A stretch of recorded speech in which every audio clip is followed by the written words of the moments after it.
At 32 graduation ceremonies across Prince George's County these past few weeks, the colors of the graduates' robes may have differed, along with the width of their smiles and the number of words in their speeches. But for each of the 4,383 seniors getting their diplomas, it was a similarly triumphal moment. To my senior class, the class of 2019, we have made it. Once I started high school, I made it my mission to become valedictorian because of my parents. Like many of you, I am also the first person to be graduating in my family and to become valedictorian. Inside cavernous halls like the Xfinity Center, the graduates, bedecked with medals and sashes testifying to their achievements, and looking proud, relieved, and a bit bedazzled, witnessed the lights on this mortarboard. All listened attentively to adults sing their praises and offer words of advice. And can we just go crazy for just 1 second to congratulate these graduates today?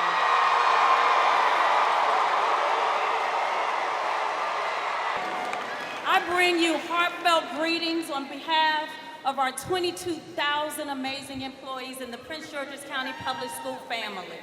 You have formally completed 13 years of education. You have passed PARCC exams, taken advanced placement courses and exams, dual enrollment, and have fulfilled the graduation requirements in preparation for your post-secondary work in the world of trade, college, workforce, and the military. I felt hope thinking about this entire class that collectively received over $22 million worth of scholarship offers and will be attending over 90 different colleges this fall. I felt hope. We have 120 students who maintain a 4.0 for all 4 years. Y'all need to stand up. That's the most we've had. Thank you very much. Our voices and perspectives matter. And if we don't have a seat at the decision-making table, important policies that affect our generation will be made without our input.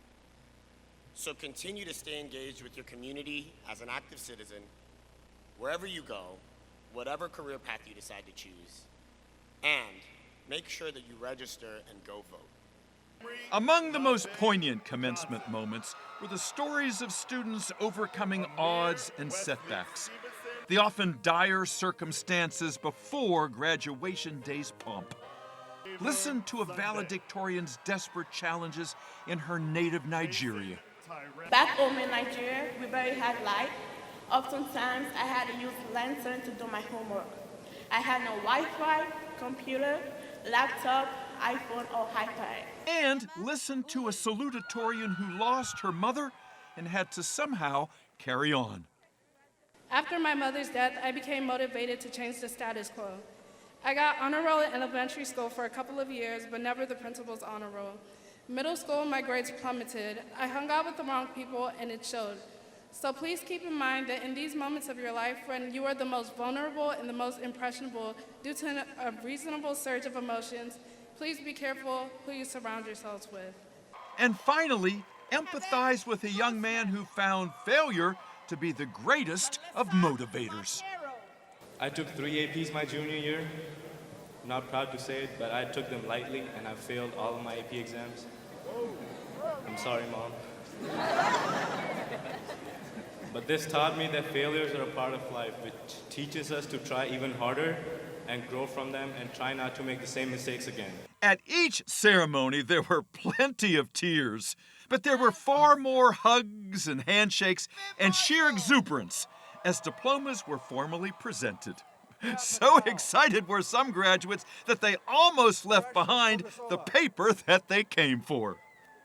Through all the celebrating, the class also showed their courage and determination to right what is wrong in the dangerous world they're inheriting. When legislators did not pass gun laws to protect us following Florida shooting and others around the country, we stood in solidarity and we marched for our lives. Mustangs, we are motivated and we get our voices heard. And perhaps most important, The new graduates acknowledge their debt to Prince George's schools and to their families, and their responsibility to honor and burnish the reputations of them both as they go forward. My father always told me that when I left the house, I not only represented myself, but I represented the Page household. And I didn't really internalize what that meant until recently. See, what we do now, what we have done, and what we will do not only impact us and represent our families, but the next generation to come. Each person represents a chapter in your family's book. We are the next chapter in that book, and I'm confident that our families will be proud of what will be written on those pages. There can be no doubt that each of this year's graduates will do their families, their county, and their country very proud indeed. All Godspeed to the class of 2019.